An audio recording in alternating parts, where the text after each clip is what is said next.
안녕하세요. 요양TV 이용선 교수입니다. 사람과 경영에서 제공한 적중 문제를 함께 분석해 보겠습니다. 11. 침상 체위 변경 시 대상자가 음란한 농담을 하며 엉덩이를 만질 때 대처 방법은 1번 화를 내며 감정적으로 대응한다. 2번 성적 행동을 못하도록 단호하게 말한다. 3번 아무렇지도 않은 듯 하던 일을 계속한다. 4번 넓은 마음으로 이해하고 조용히 자리를 피한다. 5번 피해 사실을 혼자만 알고 비밀로 한다. 네, 정답은 성적 행동을 하지 못하도록 음란한 농담을 할 때 단호하게 우리가 대처를 해야 됩니다. 1번은요, 화를 내며 감정적으로 대응하고 이제 다투고 싸우는 건데요. 감정적 대응은 우리가 삼가합니다. 아무렇지 않은 듯 하면 계속적인 농담을 하시겠네요. 넓은 마음으로 이해해도 역시 음란한 농담을 계속 하실 거고요. 혼자만 알고 있으면 안 되죠. 네. 어떻게 해야 합니까? 기관의 담당자에게 보고해야 됩니다. 보고해서 기관 차원에서 적절한 조치를 취하도록 해야 됩니다. 12. 요양보호사의 윤리적 태도로 옳은 것은 1번 대상자의 요청이 있으면 타 기관에 의뢰한다. 2번 대상자의 상태 변화를 주 1회 간략하게 기록한다.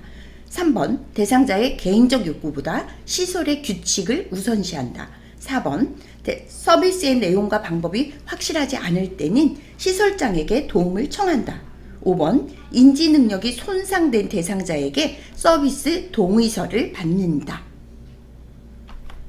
네, 정답은 4번입니다. 서비스의 내용과 방법이 확실하지 않을 때는 시설장에게 도움을 청해야 합니다.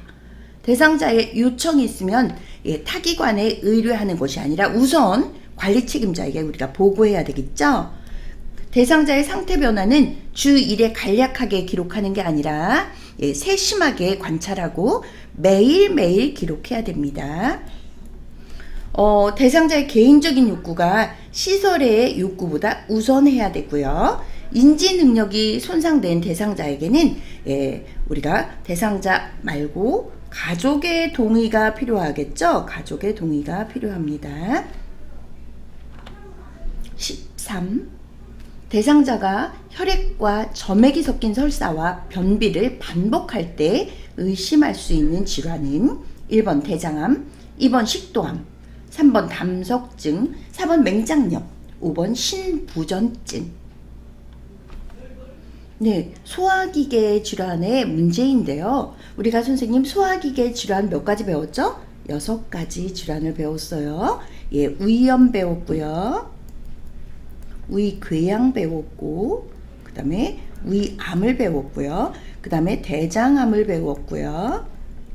그 다음에 변비설사를 배웠습니다. 네, 우리가 배운 질환 중에서 시험에 난 건데요. 우리가 식도암 안 배웠고, 담석증도 안 배웠고, 맹장염 안 배웠고, 신부전 안 배웠으므로 이건 단답형 문제나 마찬가지랍니다.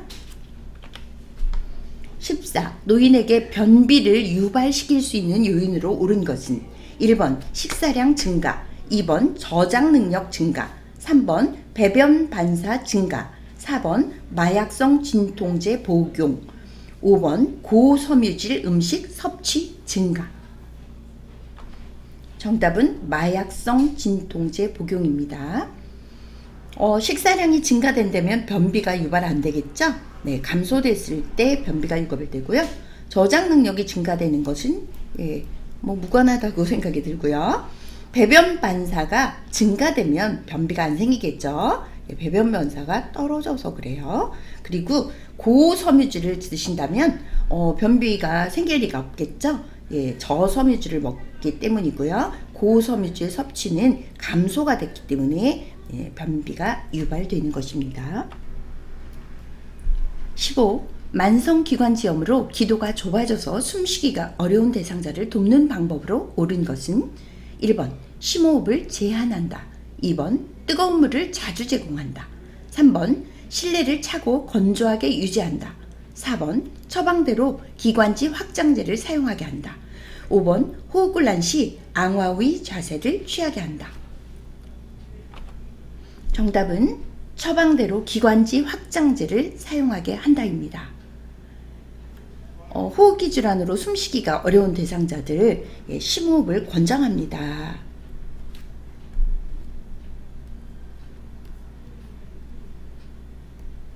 뜨거운 물은요, 우리가 자극을 주기 때문에 기침이 더 많이 나서요, 기관지가 더 좁아지겠죠? 지나치게 차거나 뜨거운 음식, 자극적인 음식은 우리가 피합니다. 실내 온도는 차고해서 차서는 안 되죠. 네. 갑작스러운 온도 변화나 찬 기후, 습도가 많은 기후들을 우리가 노출하지 않도록 해야 됩니다.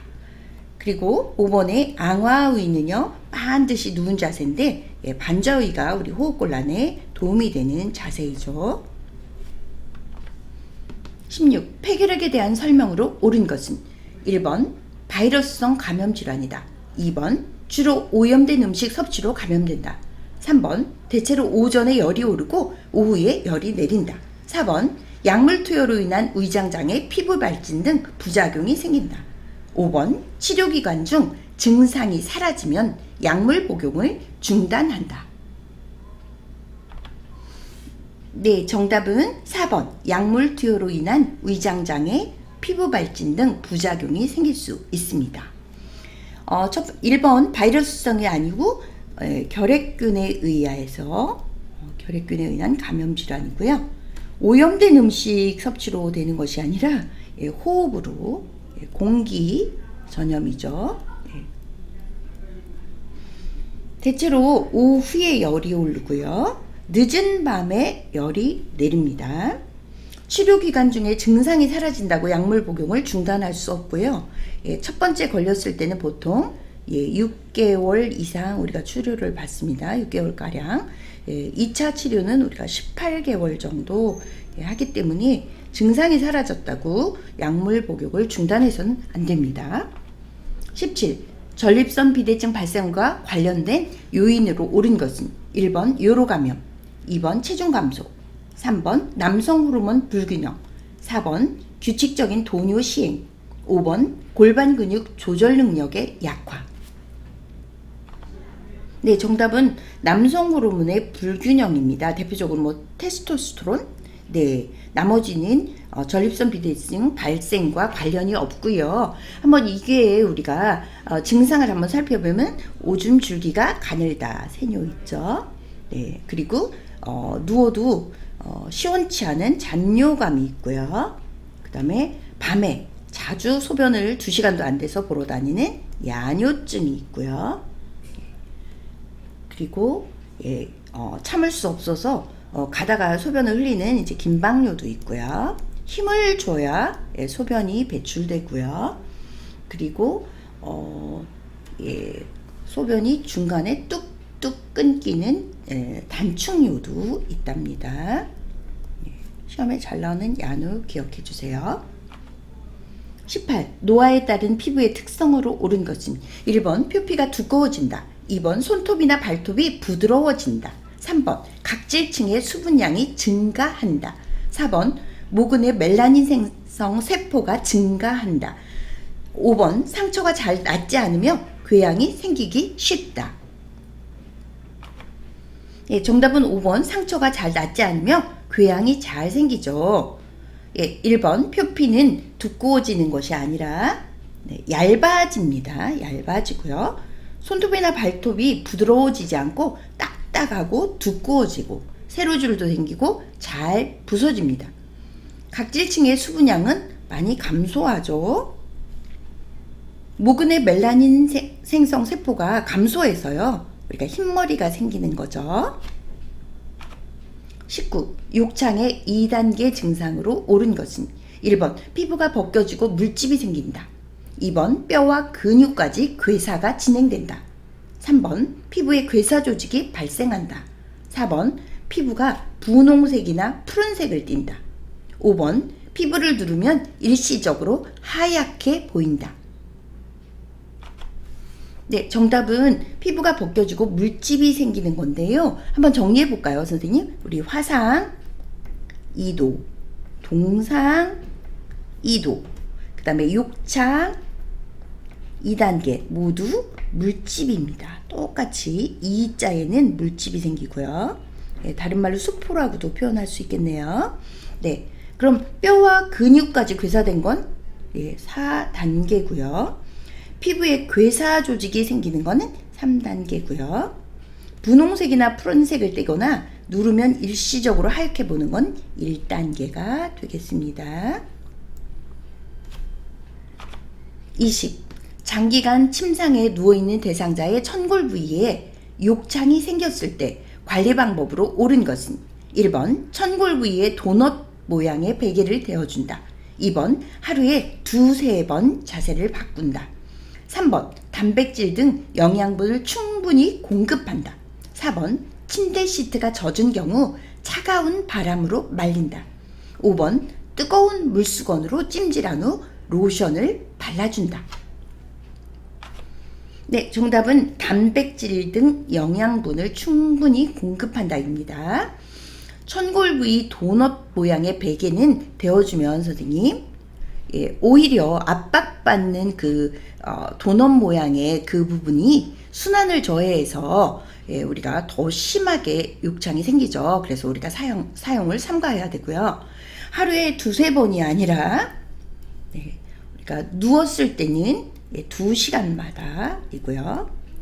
앉았을 때는 1시간마다, 또 마비가 생기거나 초기 욕창이 생긴 곳은 더 자주 체위 교환을 해드려야 됩니다.